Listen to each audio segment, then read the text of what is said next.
Welcome. In this video, we'll be taking a look at how to find the slope of a line given 2 points on the line. So what I've done is I've graphed out the points that are listed in number 1. So negative 3, 4, I've graphed up here. Negative 8, negative 3, I've graphed down here. And what we're supposed to do is find the slope of the line that's connecting these 2 points.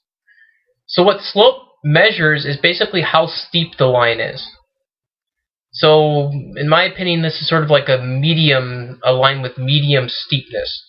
Well, what does that mean, medium steepness? Well, it doesn't have a lot of specificity. So, slope, what it's going to do is it's going to report as a number how steep this line is.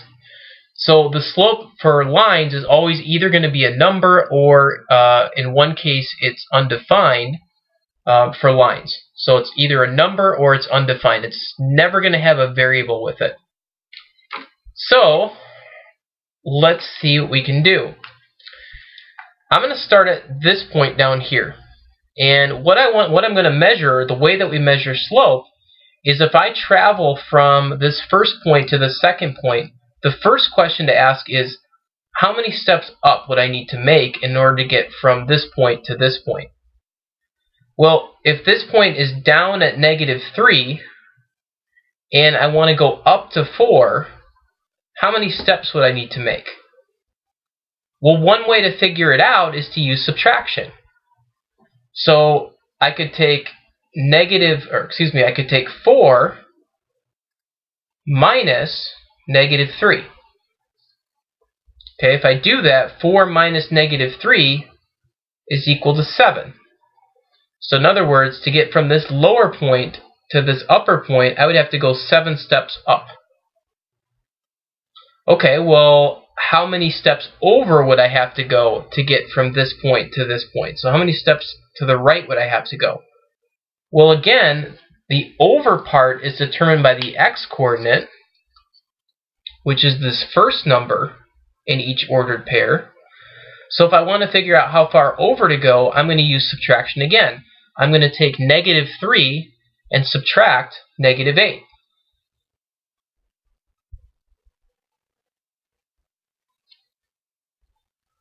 And if I do that, I get an answer of 5. So my slope, the way it's defined, is it's the rise, which is how far up or down I have to go, in this case 7, over the run, which is how far over, left or right, I have to go, which in this case is 5.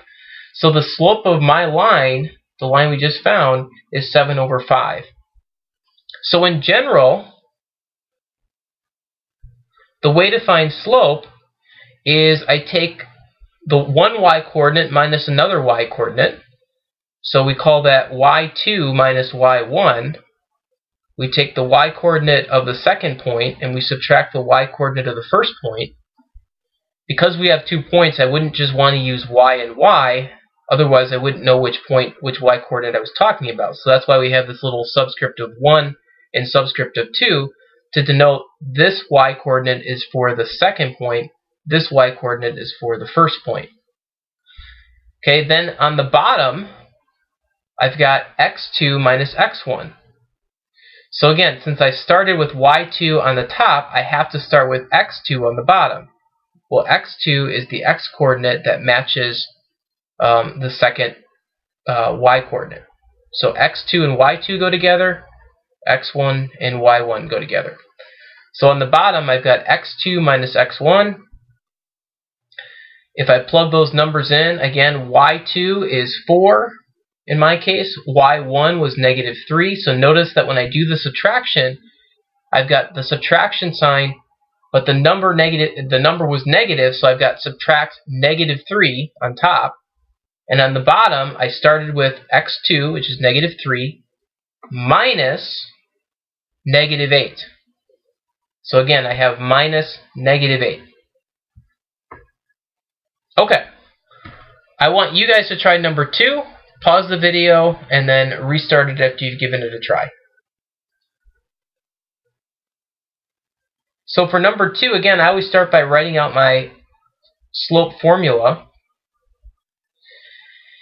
And now I have to decide, okay, which point do I want to call x1 and y1, and which point do I want to call x2 and y2? Well, it really doesn't matter, to be honest with you, as long as you do the math correctly. So since this point comes first, as I read the problem, I'm going to call this x1 and y1, and then x2 and y2. You just have to make sure again that if you're calling this guy x1, then its partner has to be y1. The subscripts of a single point have to match. Same thing over here, x2 and y2. So now if I plug the numbers in, we end up with, well, my y2 is 6, my y1 is 3, so I've got 6 minus 3 on top. On the bottom, my x2 is negative 4, my x1 is 5. So if I do a little simplifying here, on top 6 minus 3 is 3, negative 4 minus 5 is negative 9, which can be reduced to negative 1/3.